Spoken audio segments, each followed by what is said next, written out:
What's up, guys? My name's Charlie DiNatale. I've been a fly fishing guide in Colorado, Alaska, Patagonia, and now Montana. And I want to teach you everything I know about fly fishing. So I want to teach you how to go from never having touched a fly rod before to being able to cast a fly rod on your first day of fishing. Now this video is for complete beginners.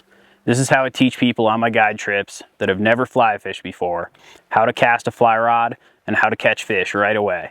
Now I'll make other videos going into depth of how to perfect your fly cast. But if you just want to go out there on your first day and try and catch a fish, this is the video for you. First, we have to talk about how to hold a fly rod. I like to hold the rod just like a briefcase. 4 fingers underneath, thumb on top, right to the edge of the cork. Wherever you point your thumb, that's where the flies are going to want to go. It's kind of like the sight on a gun. Now if you're righty, you're going to hold the rod in your right hand. If you're a lefty, you're going to hold the rod in your left hand. I'm going to pretend everyone's a righty in this video. So if you're a lefty, just swap everything from right to left. So unlike spin fishing, where you're going to cast the line off the reel, with fly fishing, you're going to pull all the line out that you need before you even start casting. So we're going to go ahead and pull some line off this reel. You're going to let it pile up at your feet. We don't want too much. We're going to start pretty short. Ideally, in the first day of fly fishing, you don't really want to be casting more than 10-12 feet. Once you get out past that, everything gets more challenging. It's hard to get your hook sets, hard to mend, which we'll go over later. But keeping it short is a lot more effective. So now that we've pulled the line off that we need for the cast, you're going to put the rod in your right hand, just like a briefcase. You're going to hold the line in your left hand. Now the motion I like to think about is I pretend I'm holding a paintbrush and it's loaded with paint.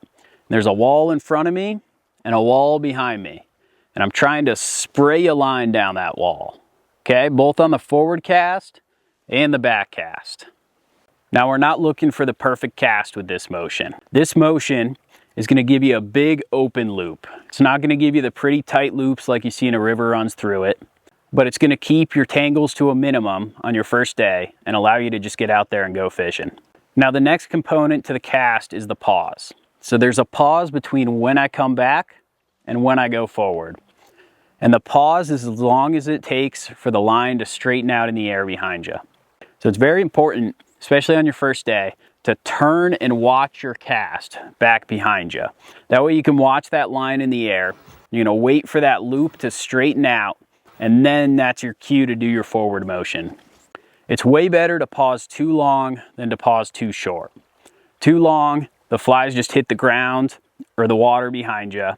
Too short, and that's when you get tangled up. So always err on longer pauses. Now this pause changes in duration based on how much line you're casting. So if you're casting more line and going for a longer cast, the longer the pause is gonna be, because it's gonna take longer for that line to straighten out in the air behind you. So let's talk about what our left hand's doing. So we got all this line piled up at our feet here, and we're holding the line here with our left hand. We have to let that line slip through our fingers of our left hand during the pause of each of our casts. So I'm going to cast back, I'm going to pause, and during that pause, while I'm letting that loop straighten out, I'm letting this line slip through my fingers. So then when the loop straightens out, I'm grabbing this line again, and I'm doing my forward cast, and then during the pause of the forward cast, I'm letting this line slip through my fingers again. Now ideally you want to get the line out in as few casts as possible, but you can do as many as it takes to let the line slip out and get the cast to the distance that you want it. So once you've let some line slip out and you're casting, right, I'm going to come back, I'm letting some line slip out, and then on my last forward cast, I'm going to let the rest of the line slip through my hands, and I'm going to let that cast land on the water. So as soon as the flies hit the water, the last thing we have to do is we take our line from our left hand and we're going to transfer it to our right hand under those 2 fingers.